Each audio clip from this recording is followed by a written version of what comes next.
In the midst of the bustling city cafe, adorned with festive lights and echoes of laughter, I, Anna Bennett, stood frozen, my heart pounding in my ears. It was supposed to be an ordinary evening, a brief escape from the loneliness that had become my constant companion since Michael, my husband, had become increasingly distant. But there, in the heart of cheer and celebration, my world came crashing down. Michael, my husband of 17 years, was on one knee, a small velvet box in hand, his eyes locked with those of a young woman, whose surprise was rapidly turning into delight.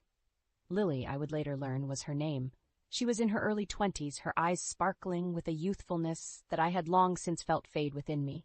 "Lily, will you marry me and make me the happiest man alive?" Michael's voice, once a sound of comfort, now cut through me like a knife. Her response, a giddy "yes," was drowned out by the applause of onlookers, charmed by this scene of supposed love and commitment. But to me, it was a spectacle of betrayal. With each step I took towards them, my mind raced back through the years of sacrifice, of raising our daughter Rachel, of the nights spent alone while Michael claimed to be working late. How could he? My thoughts were a whirlwind of betrayal, confusion, and a growing sense of fury. As I reached their table, the room seemed to spin around me. Michael's eyes met mine, widening in shock and confusion. Lily turned, her smile faltering as she took in my presence. "Michael, care to explain?" My voice was calm, but it carried an edge that made several nearby patrons turn their heads. "Anna? What? How?" Michael stammered, his face draining of color. "I could ask the same," I replied, my voice steady despite the chaos within. "Apparently I'm attending my own husband's engagement. Quite the turn of events, don't you think?" Lily's face turned from confusion to horror. "Your husband? Michael, you said." Her voice trailed off as the realization set in. The cafe, buzzing just moments ago, fell into a hush, the air thick with tension. "Let's not make a scene, Anna," Michael hissed, his eyes darting around the room. "A scene?" I laughed, a short, bitter sound. "Oh, Michael, you made a scene the moment you decided to propose to another woman while still married to me." Rachel, who had followed me in disbelief, now stood by my side, her eyes blazing with anger. "Dad, how could you do this to us? To Mom?" Michael's gaze shifted between me and Rachel, his usual composed demeanor crumbling under the weight of his choices. "This isn't what it looks like," he began, but his words were empty, unconvincing. "Save it, Michael," I said, cutting him off. "You've made your choice, and now I'll make mine."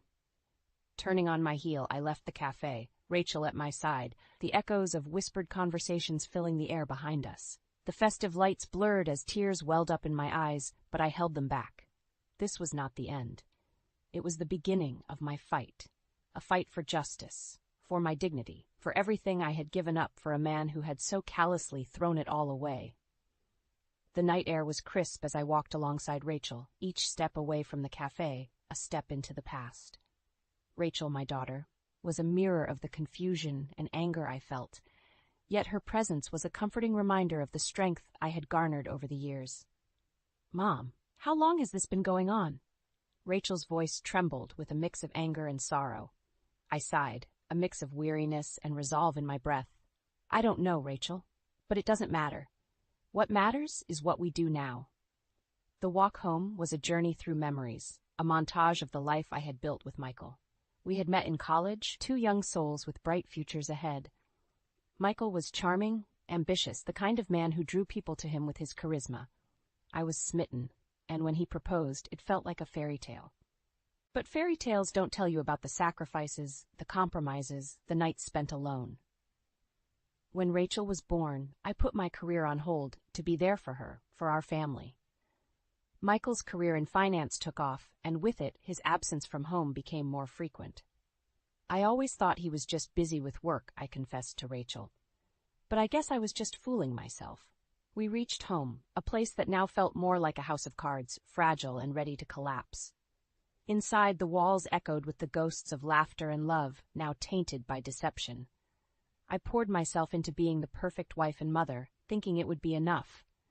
But standing there in the silence of our living room, I realized how blind I had been. "Mom, we can't let him get away with this," Rachel said, determination in her eyes. "He has to pay for what he's done." Her words sparked a fire in me, a burning desire for retribution.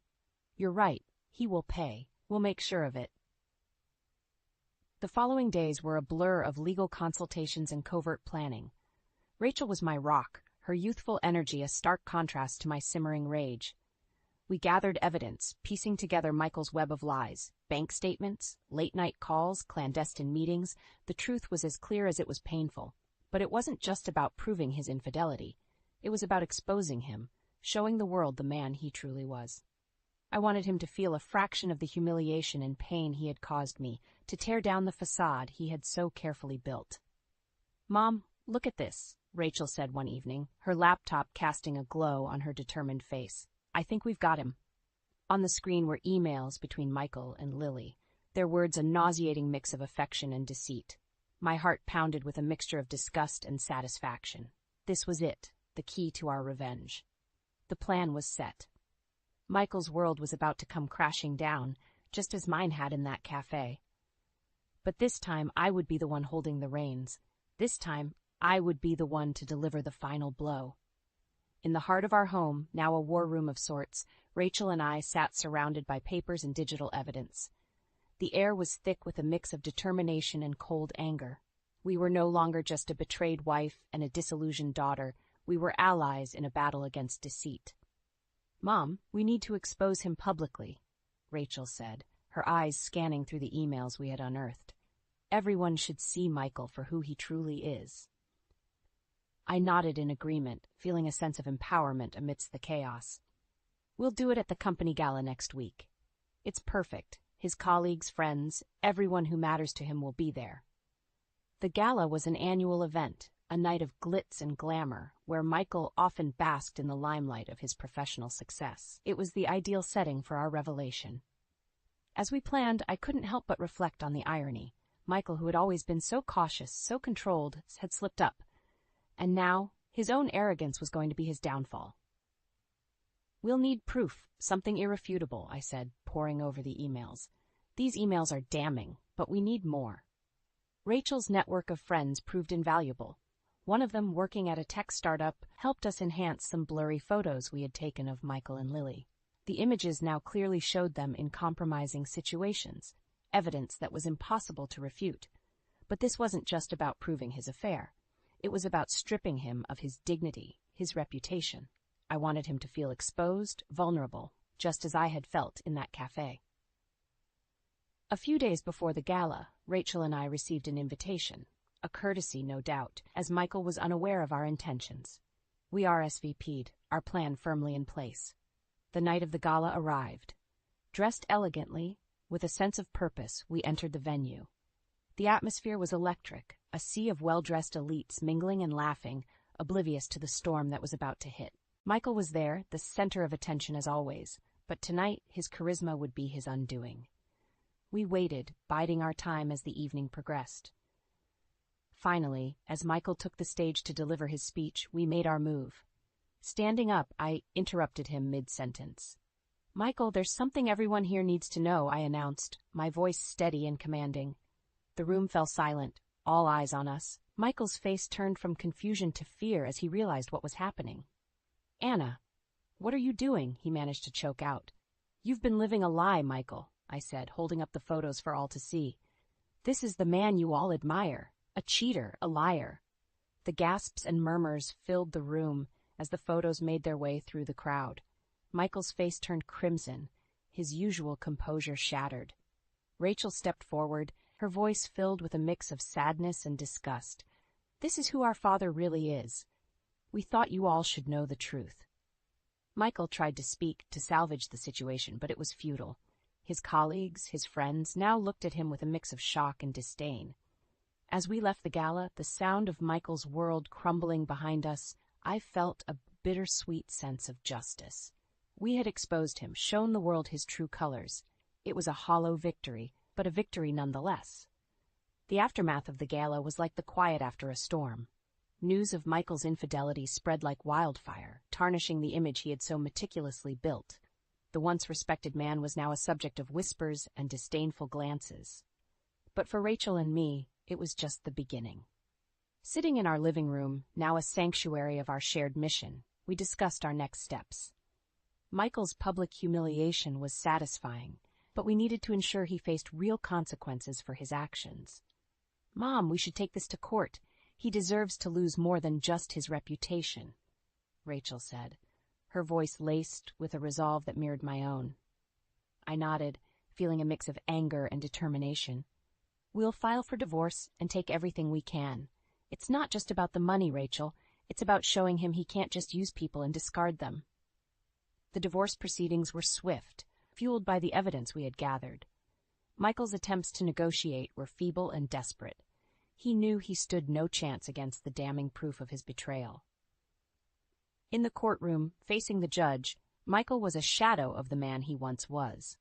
His arrogance had evaporated, leaving behind a man who was finally realizing the magnitude of his mistakes. "You destroyed our family, Michael. You threw away everything we had for a fling," I said, my voice unwavering as I addressed him in court. Michael's eyes met mine, filled with a regret that was too little too late. "Anna, I'm sorry. I never meant for any of this to happen," he pleaded.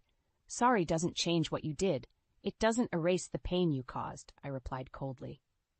The judge ruled in our favor, granting me a significant portion of Michael's assets and full custody of Rachel. It was a legal vindication of our ordeal, a slap in the face to the man who thought he could get away with shattering our lives. But our victory was bittersweet.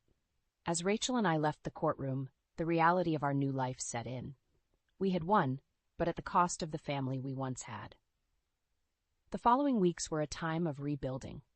Rachel and I leaned on each other, finding strength in our shared experience. We were more than just mother and daughter now. We were survivors, warriors who had faced the ugliness of betrayal and emerged stronger. Michael's downfall continued. His career suffered as his professional network shunned him. Lily, the young woman who had been a catalyst in our drama, was nowhere to be seen, having quickly distanced herself from the scandal. One evening, as Rachel and I sat together, reflecting on our journey, she looked at me with a maturity far beyond her years. "Mom, we did what we had to do, but I hope one day we can move past this, find happiness again." I hugged her, feeling a surge of love and pride. "We will, Rachel. We've come through the worst. Now, it's time to look forward." Our path ahead was uncertain, but one thing was clear. We would face it together as a family reshaped by adversity, but unbroken in spirit. In the months that followed, the world seemed to realign itself in a way I never expected. Michael's downfall was not just confined to our personal battle. It echoed through every aspect of his life. Karma, it seemed, had a long memory. I heard about his misfortunes through the grapevine, a fitting reversal for a man who had once thrived on his connections. His career, which he had valued over our family, was in shambles. Clients and colleagues distanced themselves, not wanting to be associated with a man of his tarnished reputation. But the greatest blow came when I learned that his financial misdeeds at work had caught up with him. It wasn't just infidelity. Michael had been embezzling funds, a fact that emerged as his company conducted internal audits in the wake of the scandal. His facade of success had been built on lies and deceit, both personally and professionally. Rachel and I sat in our living room one evening, the news of Michael's arrest for embezzlement flashing across the TV screen. There was no joy in seeing the man I once loved being led away in handcuffs, but there was a sense of poetic justice. "Mom, do you think we went too far?" Rachel asked, her eyes fixed on the screen. I pondered her question, the weight of our actions settling in. "We exposed the truth, Rachel. His actions after that were his own doing." Michael's trial was a public spectacle, another layer of his fall from grace. He pled guilty, his voice barely audible as he accepted the charges against him. The court showed no leniency, sentencing him to several years in prison. News of Lily's involvement with other wealthy men also surfaced, her pattern of deception becoming public knowledge. She was the epitome of a gold digger, using her youth and charm to ensnare men like Michael. But unlike Michael, she seemed to evade any significant consequences, slipping away from the limelight as quickly as she had entered it. In the end, Michael's betrayal was a catalyst for change. Rachel and I emerged from the ordeal with a newfound resilience. We became involved in community work, supporting women who had faced similar betrayals. Our story, once a private agony, became a public testament to the strength of overcoming adversity. As the years passed, the sting of betrayal faded, replaced by a sense of peace and acceptance. Rachel grew into a strong, independent woman, her experiences shaping her into an empathetic and powerful advocate for others.